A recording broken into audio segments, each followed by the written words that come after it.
मेरे भक्तिमय भाइयों और प्यारी बहनों, आज हम सब मिलकर रामायण पर बातचीत करते हैं। रामायण भारतीय संस्कृति की श्रेष्ठतम एवं अद्भुत ग्रंथ है। यह भारतीय जनमानस में रच बस गया है। रामायण को आदि काव्य और महर्षि वाल्मीकि जी को आदि कवि कहा जाता है। वाल्मीकि जी के बारे में प्रामाणिक परिचय तो नहीं है, लेकिन जनश्रुति मिलती है कि वाल्मीकि जी का पूरा नाम रत्नाकर था और उनका लूटपाट करना पेशा था। जंगल में लूटने के लिए एक साधु को बंदी बना लिया। साधु ने पूछा कि आप ये लूट खसूट किसके लिए करते हैं? तो उन्होंने कहा, मैं अपने परिवार के लिए करता हूँ। तो उन्होंने कहा, मैं कुछ देर यहाँ रुकता हूँ, आपका इंतजार करता हूँ। आप अपने घर पर जाइए, परिवार के हर एक सदस्य से पूछिए कि आप जो ये कर्म कर रहे हैं, क्या वो इसके कर्म के फल के भागीदार भी होंगे? वो घर पर गए, हर एक एक व्यक्ति से पूछा। सबने कहा कि कर्म आप करते हो, हम इसका फल क्यों भोगेंगे? तो उनके मन में खटास आ गई और वो साधु के पास वापस आए और कहा कि मैं इस सब को छोड़ना चाहता हूं। तो उन्होंने कहा, राम राम बोलो। शिकारी थे, राम राम नहीं बोला गया, लेकिन उन्होंने कहा, ठीक है, मरा मरा बोलो। और मरा मरा बोलते ही राम में लय लग गई और वही साधु जो था, उनके कहने पर जब राम राम का नाम लिया तो वो एक लुटेरे से महाकवि बन गए। कलियुग केवल नाम आधारा, सुमिर सुमिर नर उतरहि पारा। उल्टा नाम जपत जग जाना, वाल्मीकि भय ब्रह्म समाना। वाल्मीकि जी ने रामायण राम के पैदा होने से पहले ही लिख दी थी। रामायण ने भारतीयों में इतनी लोकप्रियता पाली कि दुनिया की अधिकतर भाषाओं में इसका अनुवाद हो चुका है। हिंदी में कम से कम 11, मराठी में 8, बंगला में 25, तमिल में 12, तेलुगु में 12, उड़िया में 6 रामायण मिलती हैं। इसके अतिरिक्त संस्कृत, गुजराती, मलयालम, कन्नड़, असमिया, उर्दू, अरबी, फारसी आदि भाषाओं में राम कथा लिखी गई है। तुलसीदास द्वारा कृत रामचरितमानस ने उत्तर भारत में हर घर में अपनी पहचान बनाई है। रूस में रामायण पर नाटक खेला जा रहा है। इंडोनेशिया में ये लोक कला का हिस्सा है। जवाहरलाल नेहरू जी ने डिस्कवरी ऑफ इंडिया में फ्रांस के इतिहासकार मिशेलेट के शब्द कहे हैं कि जो व्यक्ति जीवन की अनुभूतियों की प्यास बुझाना चाहता है, वो रामायण पढ़े। वो रामायण से अपनी प्यास को बुझा सकता है, क्योंकि रामायण में सूर्य का प्रकाश है, ब्रह्म का ज्ञान है और जल की मिठास है। रामायण एक सिर्फ धार्मिक ग्रंथ से ज्यादा सांस्कृतिक दस्तावेज है, जो रंग नस्ल से परे है। रामायण के 7 कांड हैं, जो जीवन में उन्नति की 7 सीढ़ियां हैं और पूर्ण व्यक्तित्व को दर्शाती हैं। बालकांड चरण है, अयोध्या कांड जंघा है, अरण्यकांड पेट है, किष्किंधा कांड हृदय है, सुंदरकांड कंठ है, लंका कांड मुख है और उत्तरकांड मस्तक है। रामायण में 24,000 श्लोक हैं, 500 उपखंड हैं तथा 7 कांड हैं। गायत्री मंत्र में 24 अक्षर होते हैं। रामायण के हर 1000 श्लोक के बाद आने वाले पहले अक्षर से गायत्री मंत्र बनता है। गायत्री मंत्र इस पवित्र महाकाव्य का सार है। रामायण में कर्तव्य निष्ठा पर विशेष जोर और आग्रह है। प्रत्येक मनुष्य, चाहे वे स्त्री हैं या पुरुष अथवा बालक, नौकर हैं या मालिक, शासक हैं या सेवक, इतना ही नहीं, माता, पिता, पुत्र, भाई, सखा और शत्रु, रामायण में सबके कर्तव्यों का आदर्श प्रस्तुत किया गया है। जीवन में क्या करना चाहिए, क्या करनिया है, ये रामायण बताती है। रामायण पढ़ने का ग्रंथ नहीं, जीने की कला सिखाता है।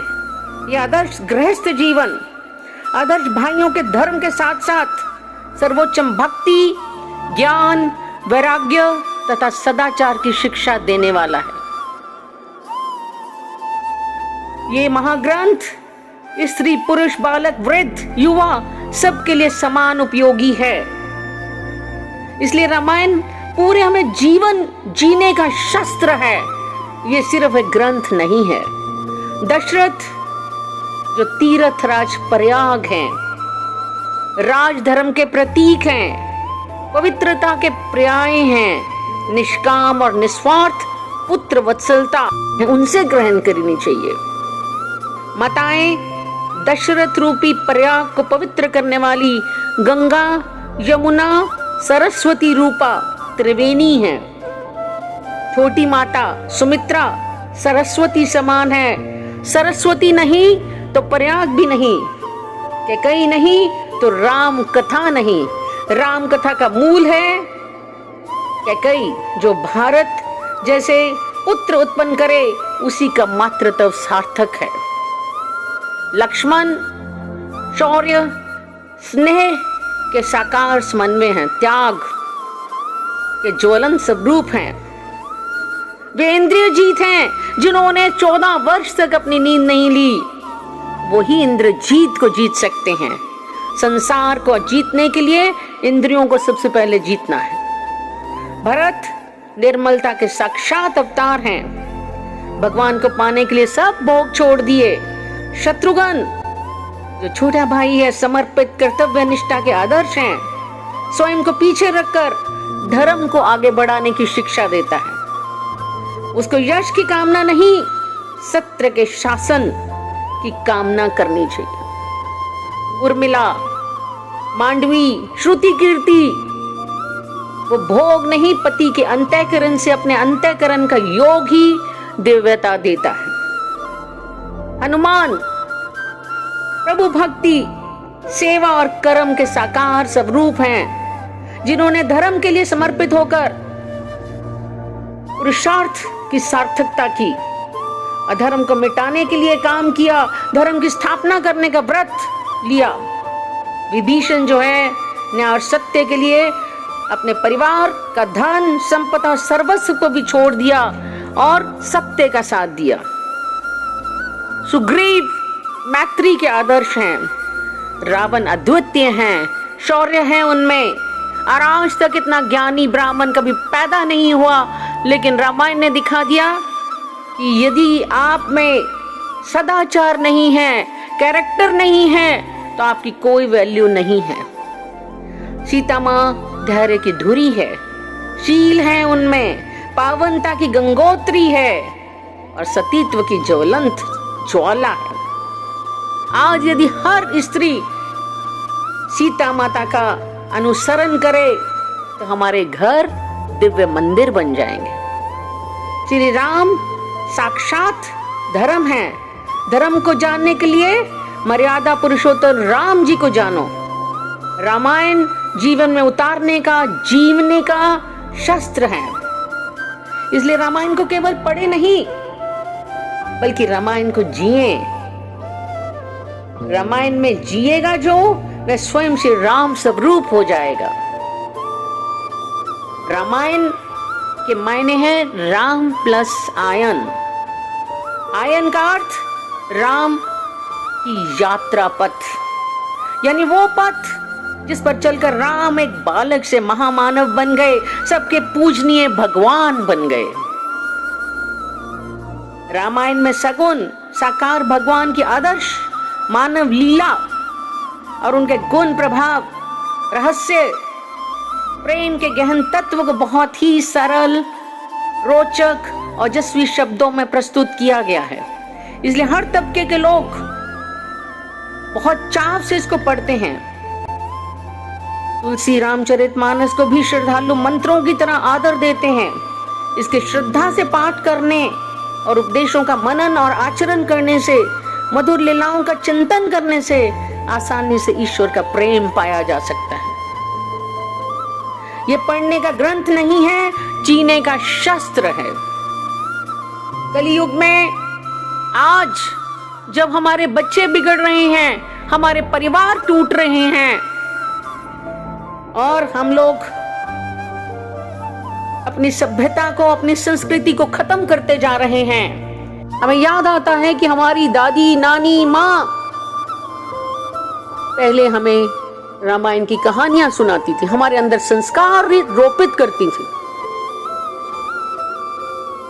आज जो हम भूल चुकी हैं आज की माताएं, तो इसलिए मैं एक श्रृंखला शुरू करने जा रही हूं रामायण की छोटी छोटी कहानियों की, जो अपने बच्चों को आप सुना सकती हैं, जो हर हफ्ते 1 या 2 एपिसोड दी जाएंगी। तन तंबूरा तार मन, अद्भुत है ये साज, हरि के कर से बज रहा, हरि की है आवाज। जय श्री राम।